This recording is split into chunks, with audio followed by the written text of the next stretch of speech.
This is a city at the edge of the world. Perhaps its leading edge. This is a city where people tell me they work to live. And they do live fabulously well. This is Sydney, Australia. Scattered around its harbour, it's surely one of the most beautiful locations in the world. And perhaps an odd place to stick your criminals. Yet this town was frog-marched into existence as a British penal colony scarcely 200 years ago. Has this given it an identity crisis?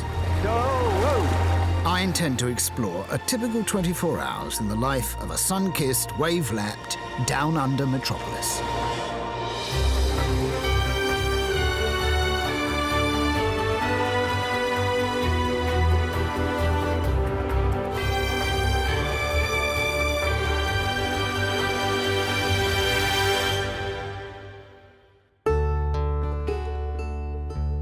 It's only 5 a.m. The sun picks out some landmarks, a harbour bridge, a pretty famous opera house. But Sydney is also on the ocean. It has over 70 major beaches right on its breakfast patio. And before they get into a business suit, Sydney-siders like to spend a couple of hours in a swimsuit. No wonder Sydney is regularly voted one of the top places to live in the world.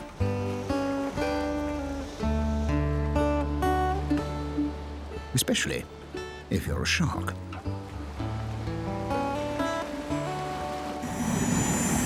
And so, every morning, while others get ready to monitor the traffic, Mike Brown from Surfwatch goes up to assess the marine carnivore rush hour. Last year, there were 5 shark attacks in Sydney waters. Mike, what sort of size of shark do you get in the harbour then? Bull sharks come in each year around about this time to breed. On average, I'd say that each one's between about 2 and 3 metres long. But I tell you what, Griff, that's nothing compared to some of the sizes of great whites. I mean, so far this year, we've seen great whites that are more than 4.5 metres long. I mean, these things look like submarines in the water. You can just about land the chopper on the back of them. They're huge animals, absolutely huge. Despite their size, a single shark is actually difficult to spot. So Mike looks for what the sharks are looking for. Huge shoals of fish, bait fish. Find one of these, and you may find something big and hungry lurking nearby. Sydney-siders like to get up and about with the door. Hang on, boys, we've got something to look at. I saw something over here, we're just going back. All right, big bait fish schools directly below us now. Yes, Okay. I can see it. Yes, literally, like a big oval of fish. 6 miles south, we get to the famous surf beach at Bondi. Where? There, That's there. great white right there. Look at him Great there. white. Okay, Look at him. My God. This morning, a shoal of fish is extremely close to the surf line, and heading towards them is a solitary swimmer out for his morning dip. We've got another huge bait fish school and a shark just here. There. Yep.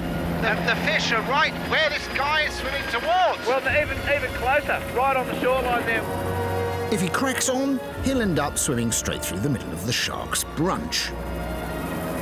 That is an animal that can do you up in seconds. Mike's going to let the guy know there's a shark here now. Luckily, a large helicopter coming directly overhead alerts the swimmer. As for me, I feel safer in a cab.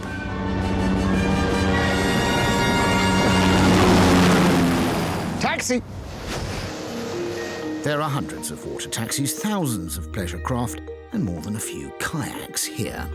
The water may occasionally be a little unwelcoming, but you can't ignore it. Sydney is built on the world's largest natural harbour. There are over 300 kilometres of waterfront. But this is the astonishing first impression of Sydney. This is just a commuter point, a working ferry stop for a bus. But you come out into the essence of Sydney. It's like a little suburban paradise. 50,000 people will take a ferry today. 2 to 650 separate official suburbs of Sydney. It's all strangely familiar. It's Finchley by the sea. This is quite an eerie experience for a pom like me, because I'm now walking along a subtropical beach and cockatoos are flying overhead. But this place isn't really a costa or a corniche. It's a version of a British promenade or seafront. Somebody has actually dropped down a toilet block from Weymouth behind me. It's that municipal quality that really makes these places like a parallel universe. It's like Britain through the looking glass. Even everyday Sydney municipal amenities seem special to me, like this pool. The ratepayer provides a bit of luxurious hedonism for everyone.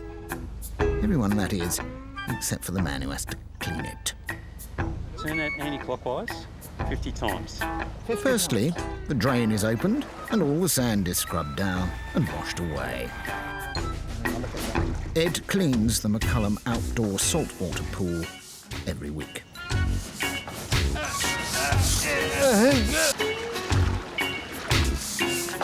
But this pool isn't exceptional. There are 150 public pools like this across town, all in pretty stunning locations. Meanwhile, I'm just about done. Having laboriously emptied this thing, we now have to fill it up with salt water straight from the harbour. The pool, though, is missing something vital as far as a lot of Sydney-siders are concerned: other people. Sydney is a matey type of town. Wait for water. Go. 1. It's 10 a.m, and this is more like it. The Icebergs Club is not just a dip, it's a social immersion. Competition is fierce, not just to win the race. In this pool, you have to prove yourself a reliable club man. If you want to be a member here, you have to guarantee that you're going to turn up to take part in a race 3 Sundays out of 4 for 5 months during the winter season. You have to do that for 5 years in succession. Otherwise, you'll never make it as a life member of the Icebergs Club. These swimmers, remember, are not on holiday. This is everyday life. Their pool is at the edge of the famous surf beach at Bondi. The surf may be free, the beach may be almost empty, but this swimming club provides mates. And it also seems to have a dress code, a very particular type of swimwear. This is the very beach where I notice a lot of people wearing budgie smugglers now. They're fairly tight Speedo. Well, the Speedo was actually invented for these beaches. And the first person to wear them in public was arrested for indecency. It was a cliched, hardy Scotsman who came up with the idea in 1928. To speed things up, see, Speedo? Get a bit of speed on. As for me, I feel distinctly overdressed in my Cape Cod gingham pantaloons. The Icebergs is the only licensed winter swimming club in the world, hence the name and the ice in the opening ceremony of the winter swimming season. Freezing cold! I haven't got the stamina to hold on to my ice for long enough to jump into the water. Keep that ice away from us! Ice is above your head when you jump in. We don't really want to Just mind they don't get your pants.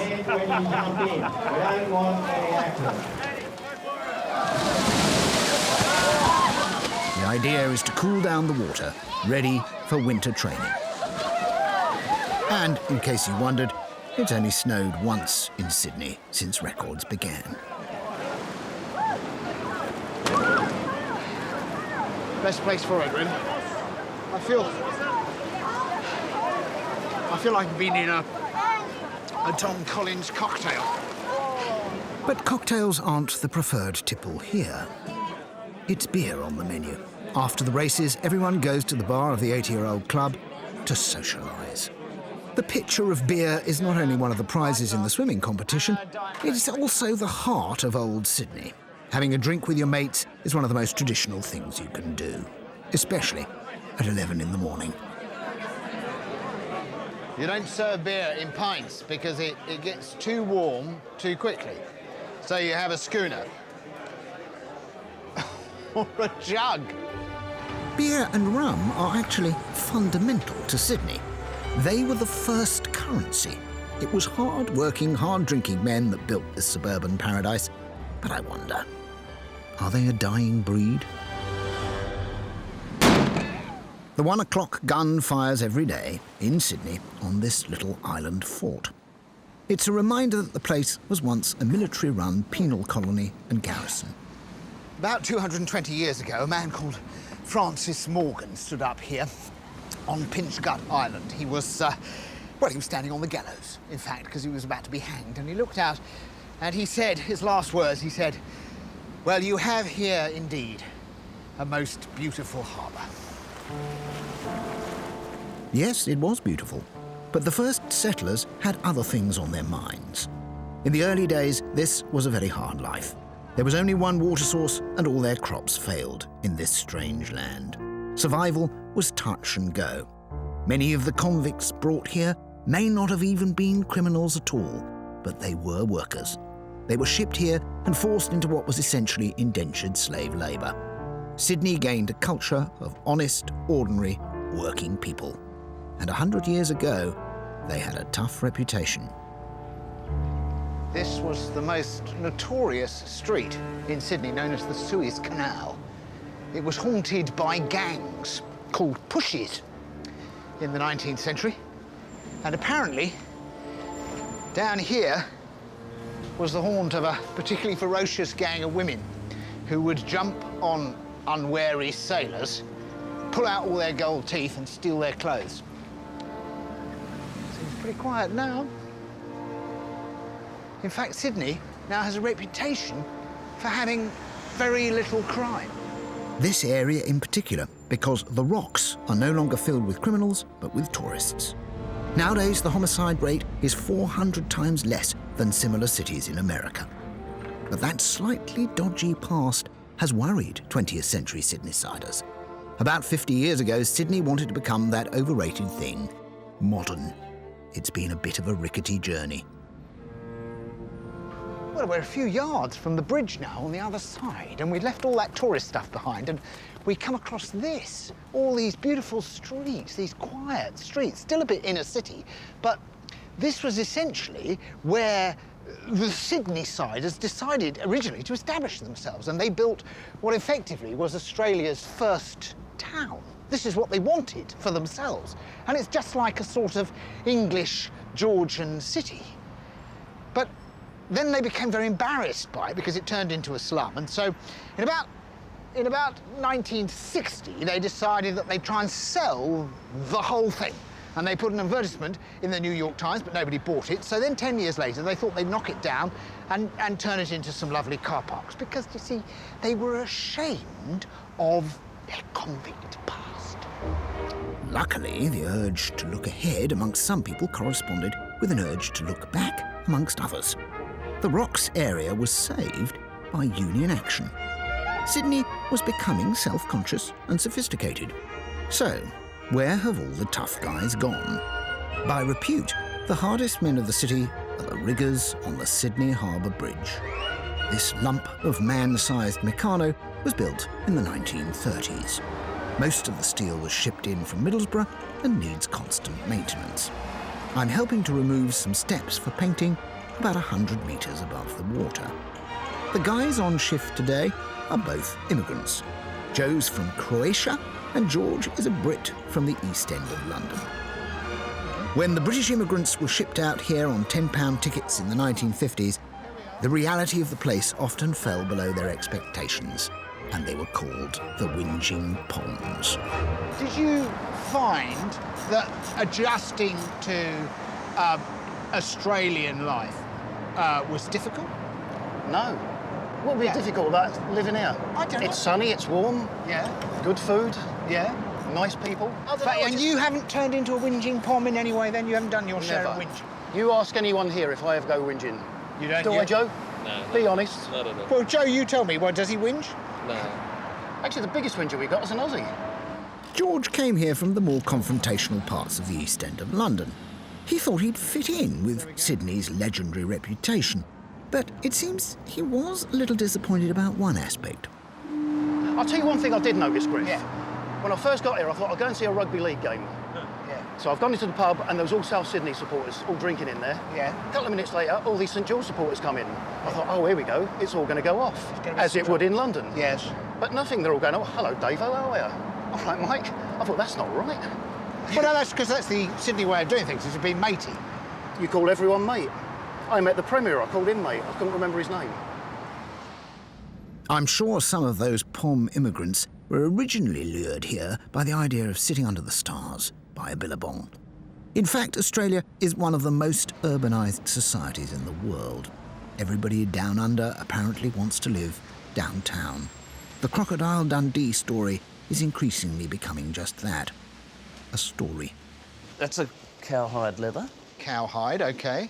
And then I can go right out to kangaroo, can I? Oh, absolutely. Leather.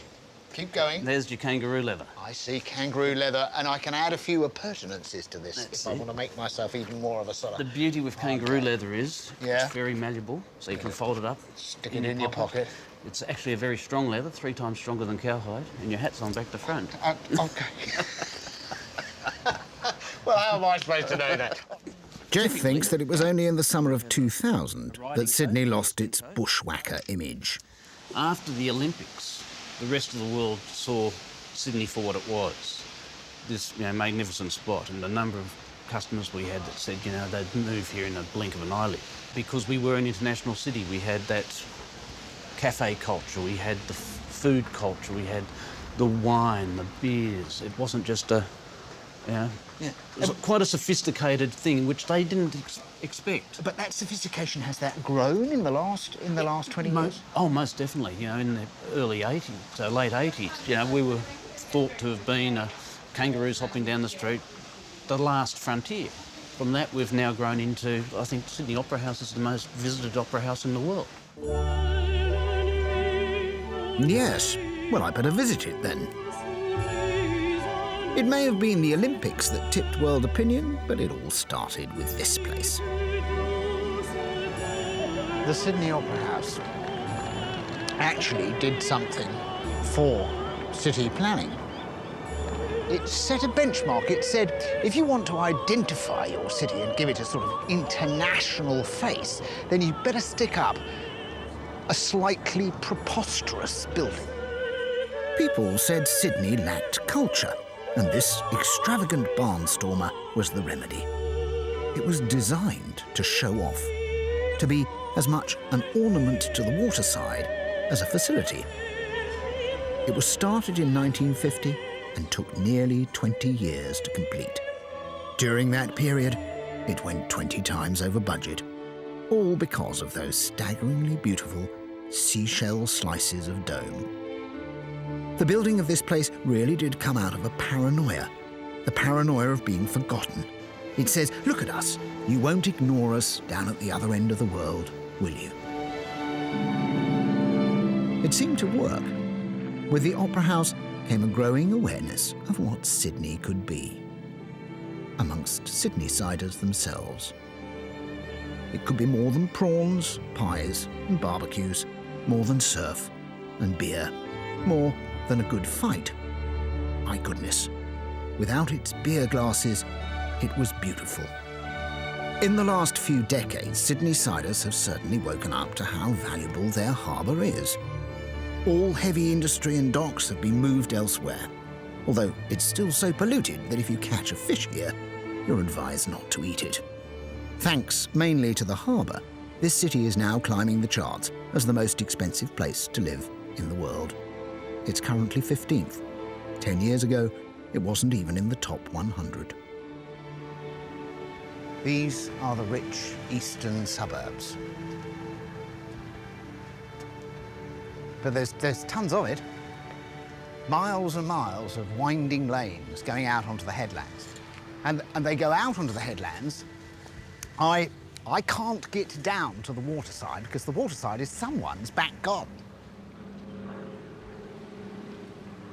I've never seen anywhere quite so neatly kept. This isn't just sort of manicured lawns. These are micro-manicured lawns. There's somebody coming out here with nail scissors and cutting these hedges. It's like walking through the set of Desperate Housewives. And those desperate housewives aren't swigging beer, they're sipping coffee. A little bit in to start with. It's lunchtime downtown. I'm not only working as an ochre barista.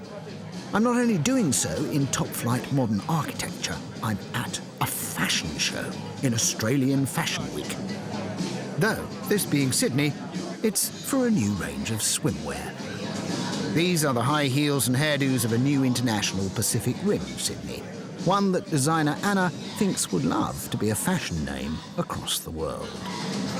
Sydney is amazing because it has the beach and the city, you know, which is so great about it.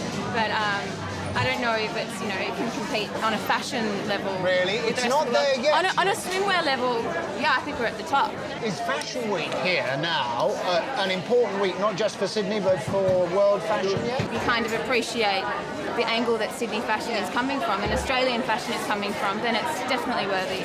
So, and I have one last question to ask you. Can I get you any coffee of any kind? No, I'm fine. We're feeling very You're all right. buzzed. Yeah. Thank God for that, because I'm not sure I'm very good. I can do the... You look like you're quite good behind the bar. Oh, good. Yeah, you're selling the story. Yeah. Oh, good. And I'm dressed as fashionably as a barista could be. Just a little apron or something. Yeah, I think so. Yeah.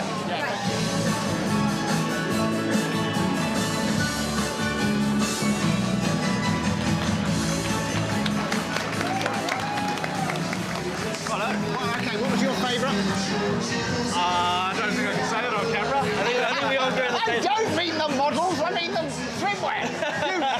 You didn't even look at the swimwear, did you, the whole way through? I kind of had to look at the swimwear to see what I wanted to see. Hey, what was your favourite, Griff? My favourite was the fuchsia and black one. Oh, that one! I think probably that sense of isolation, that sense of almost paranoia that Sydney's had, has now completely disappeared, and it's a sort of world-ranking city, a really glamorous place. But I wonder whether, because it's now become so expensive to live here in a way, people are going to be working so hard to keep up with the Joneses, they aren't going to have any time to enjoy themselves anymore. But they certainly intend to try, and to taste what the world has to offer. Sydney is rapidly absorbing culture from every other country on the globe. 1,000 new immigrants come to this city every week. I'm at a ceremony that happens most days at 3 p.m. There's a 6-month waiting list to become a citizen. Claudine was born in Singapore and moved to Sydney a year ago. She's decided to take up Australian citizenship so she can stay here permanently. Until the 1970s, Australia had a white-only immigration policy. But since then, it's welcomed people from over 250 nations. So would those taking the oath under God please stand now? From this time forward under God, From this time forward under God, I pledge my loyalty to Australia and its people, I pledge my loyalty to Australia and its people, whose democratic beliefs I share, whose democratic beliefs I share, whose rights and liberties I respect, whose rights and liberties I respect, and whose laws I will uphold and obey. and whose laws I will uphold and obey. Congratulations, you're now officially Australian.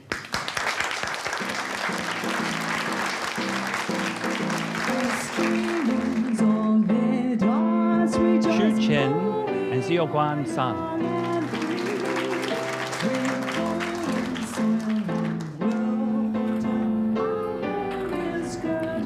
Shah Alam Duan.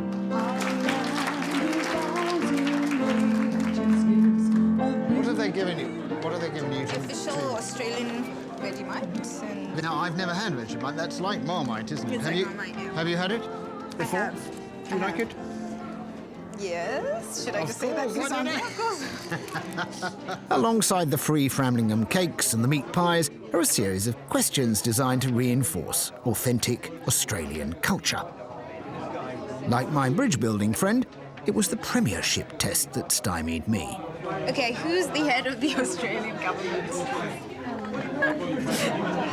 The current head of the Australian government? Yes. Or the overall head of the Australian government? The current head. The current head, do they mean Rudd? Yes. Yes. Prime Minister... What's his first name? Harold... Johnny... Mikey? It's more Australian. Is it? Yeah. Gerald? No, what is it? Australian? Kevin, of course. Kevin. Yes, Kevin Rudd. I'm sorry, yes, I should have known that. I've heard enough about him in the newspapers on the way. Yeah.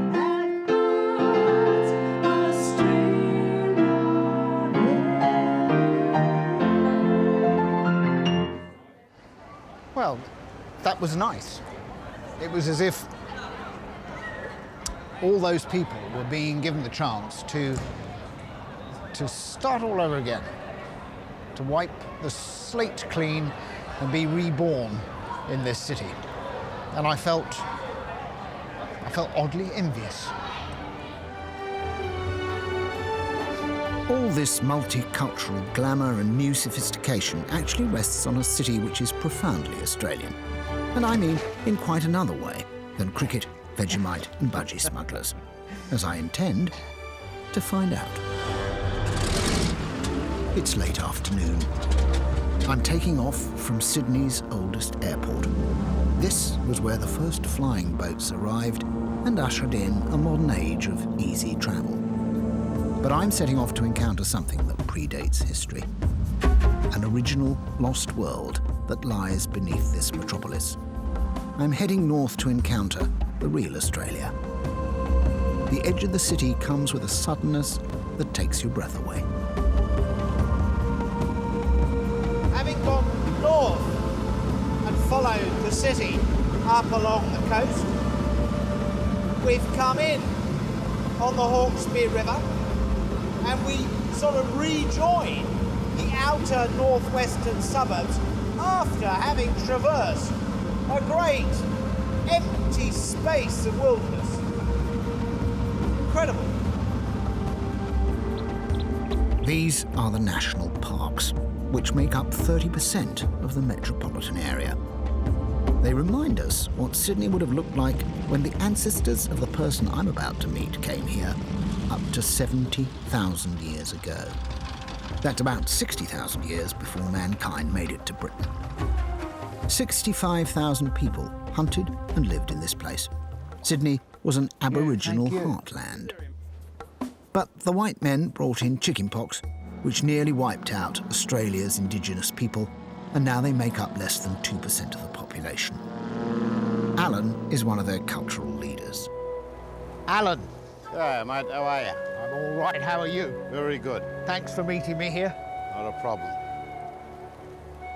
Welcome to your country, Aboriginal land. What I've come to see on the edge of these northern suburbs is a sacred site of 7,000-year-old Aboriginal art. It's a men's site. We forbid our Aboriginal women from coming out here.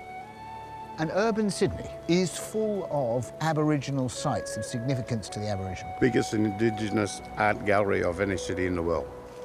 Just in Metro's boundaries alone, just registered, we've got 7,000 Aboriginal sites. You're looking at emu, you're looking at whale. In the far corner, you've got the creator, Biami.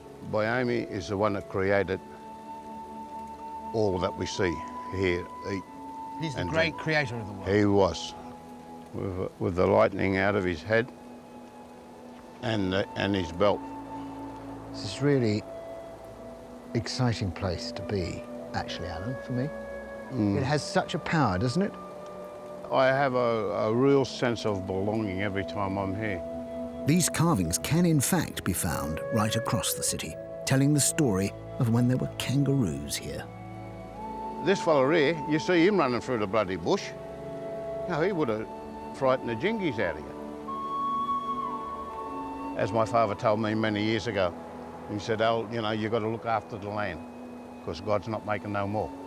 In the 90s. Meeting Alan is a reminder that this city is like a ship in a sea.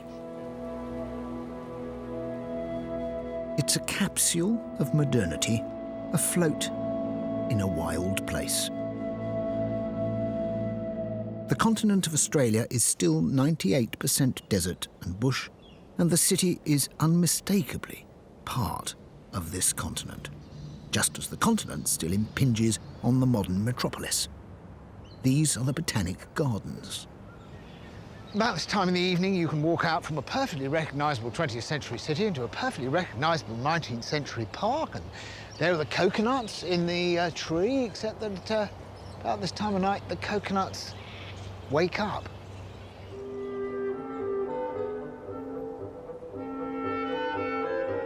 The garden's arborealist, Peter, is worried about his national tree collection, and I've come here to help with a little experiment.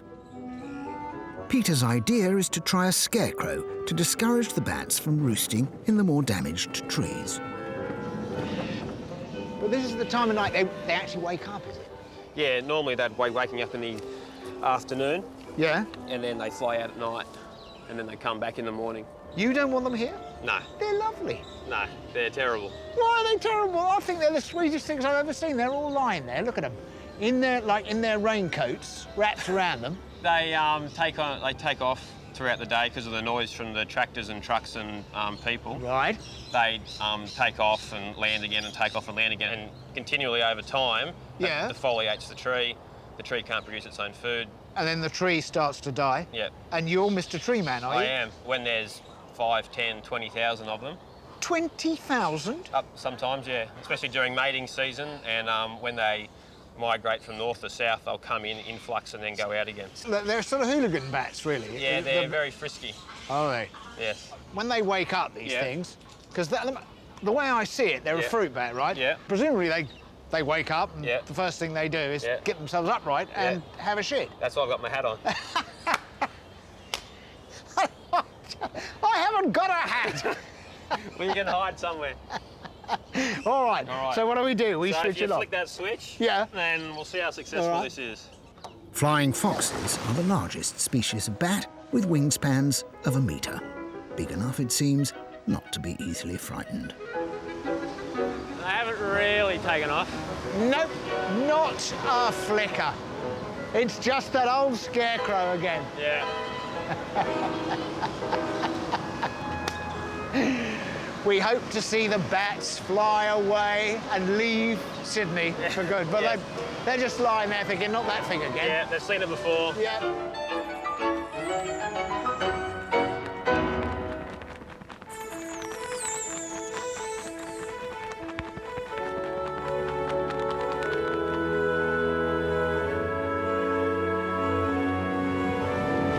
It's 6 p.m. As the bats leave the city centre to get some food, so do the people.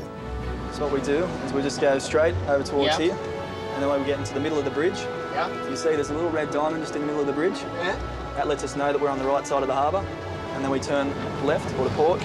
I'm at the helm of Radar, one of the city's oldest and finest ferries. It's the evening rush hour, and people need to get home. Most will head towards the setting sun, because that's where most people live. And it's there in the west that I'm told I'll find the real heart of this city. The city centre of Sydney might glitter like so many others, but the geographical centre, the real centre, the actual middle of this place, is 20 miles to the west. These are the great western suburbs of Sydney, 40 miles of quarter-acre plots. At night, this can be a quiet place, so people come to Returned and Services League clubs. RSLs, I've been told, are just like a British Legion, except this is a parallel universe. They may have a minute's silence every day for fallen comrades, but upstairs they also have Las Vegas. There are hundreds of these clubs across the city, and nearly everyone in Sydney belongs to one. Last year, this club alone made $1 million. It does this by tapping into a Sydney-sider addiction: gambling. Warren is the entertainment officer. And this is the engine room. This is the poker machine territory. This is where money is made and money is lost. You are effectively a sort of local casino in a way that we don't have in Britain at all. Yeah. Sydney-siders gamble more per head than anyone else in the world. In fact, more money is spent on gambling than on sporting, cultural or entertainment events. But as well as the high adrenaline stuff, there's some low-gear excitement too. Double tickets tonight, being Friday night. Double tickets, you get 70 numbers for $5. I'm here for the evening raffle, where the big prize is a tray of meat. And so we have seafood, yeah, fish, pork chops, rather nice roast pork. Brekkie packs, the eggs and bacon, sausages. And this is tomorrow's barbecue here, really, is it? I have 28 hampers to give away, including toilet rolls and baskets of fruit. All I have to do is read out the number. All the punter has to do is check the number and pick up their groceries. Well, good evening and welcome to the raffle. I hope that we all have our numbers ready and we don't have any undignified looking through our pockets, because I'm going to press the first number here. OK, so we're going to beware of spiked drinks. Are there people here tonight who are liable to do that? The first number is 22902. 22902. 22902. Does anybody claim that raffle prize? Anywhere in the house? 22902. I'm allowed 4 minutes before moving on. I'm seeing some movement at the back of the house, yes. At 3 minutes, 52 seconds, someone claims the prize. Here's the next number, 15500. It's a long night in the western suburbs. Luckily, I've got another appointment in the northern suburbs, which promises to be a little more animated. Thank you.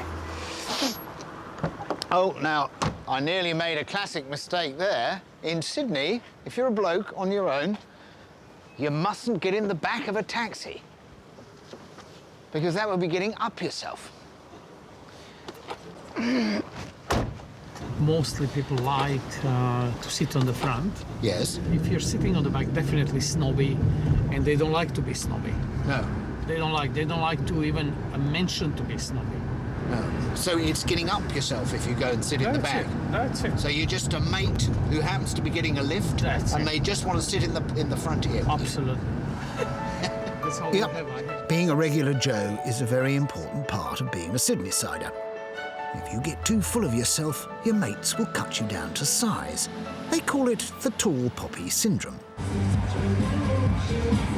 I've crossed Sydney to the Manly Sea Eagles Stadium on the northern beaches. There are 10 rugby league clubs across Sydney. It's the big sport in this town, with an attendance of 1.5 million every week. And I'm visiting an unusual supporters club, the Eagles Angels. Once again, it seems like I've stepped through Alice's looking glass. Hello. Hello, I'm Griff. Hello, nice to meet you. You go down well. ITV. The Golden Girls, towering over me, have a total of 15 Olympic medals between them and over 300 world titles and records. But they value their friends above their achievements, and it's clear they love their northern suburbs. I think what we talk about is about life, and people try to work and they work hard because they want to have the best house and they want to have, the best clothes and the best car. But I think on the northern beaches, we work, but we want to enjoy our life at the same time too. Yeah. And we will give up on things, that material things, to be able to have that. We're very close with our mates. Every weekend we've got a gang over for a barbecue. There's sausages, there's kids galore playing in the pool. And it's very, very sad to tell you this, but even in the middle of the winter, the kids are in the pool. Yeah. So we have this lifestyle that is very much centred around the kids and our mates. Can I tell you how incredibly valuable mates are? 3 years ago, my husband was diagnosed with a terrible cancer. These guys, they got together and raised $500,000 to pay for his treatment to go to America and have clinical treatment, which saved his life. I have experienced firsthand how incredibly committed to mates we are here in Oz. But before the match is half done, I have to move on again for another suburban experience, and this time it's an emergency. At this time of night, Sydney's streets are quiet. People go to bed early so they can get up early. But some people weren't getting any sleep at all. It could well be bandicoots at this time of the year. In the Wyres Wildlife Rescue Headquarters, calls come in from all over town, from poor Sydney-siders having trouble with invasions from native animals. Well, if you had have told me before I joined Wyres that there were snakes all over Sydney, I would have laughed. But there are. And people don't believe it, you know. People say, oh, but there's not snakes in the eastern suburbs. There's snakes. You mean the eastern suburbs are too posh to have snakes? Exactly. I've joined Barry to help rescue these creatures from these people. What's this place then? And to take them back to the bush. Snakes, possums and bandicoots are a common nocturnal problem all over Sydney. But tonight a call has come in from a girls' college in the centre of town. It's now the middle of the night, but Catherine and Eugenie are too scared to go to bed. Please do not enter. Owl inside. I was on my bed and I heard like all this flapping and squawking outside, and there's like these massive crows chasing this owl, and I'm like, crazy birds, what are they doing? Whoa. And it flies straight past my face. So it's the crows that are to blame? Yeah, crows chasing it. And now it's my job to chase it out. I need to ask you, Barry, is the idea that you're going to try and capture it by hand and put it in here, or are you going to try and put this over the top? I'm going to try and net it. I don't think you'll be able to catch it by hand.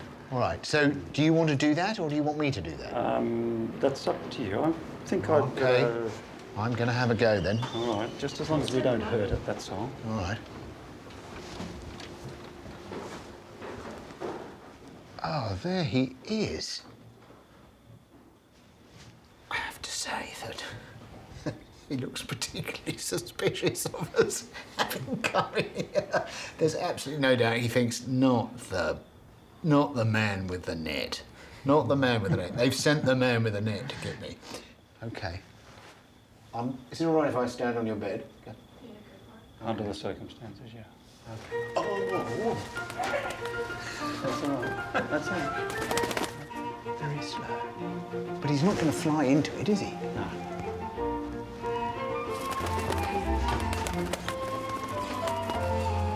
My owl netting skills clearly need some work. So to stop the bird getting too distressed, I leave it to the expert.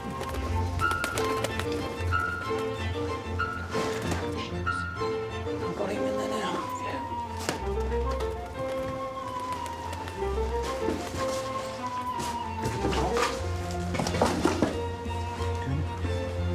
Okay, we got him. Ladies and gentlemen. How's the owl? He has got some sort of an eye injury. I don't know that it's serious, but we'll get it assessed in the morning. Right. I'm going to take it first to our raptor coordinator, and otherwise people will be able to pretty well assess it and decide whether it does need veterinary care or whether they'll be able to treat it themselves, depending on what the injury is.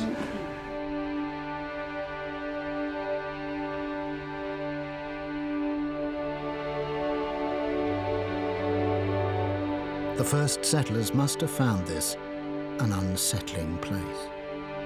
A strange landscape at the other end of the world, filled with weird creatures. In 200 years, this city has grown up quickly.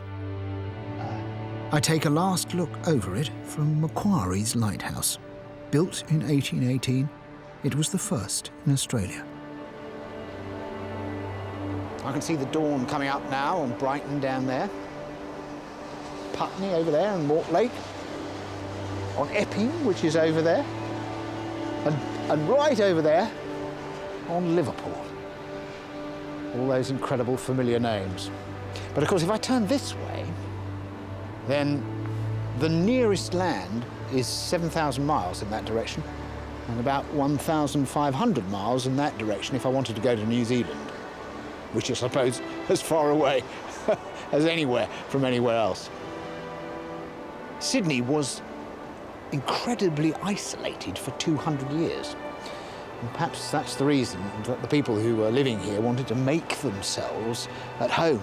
They wanted these things to be cosy and homely. And perhaps it's only in the last 20 years that they could allow themselves to be a little bit more exotic.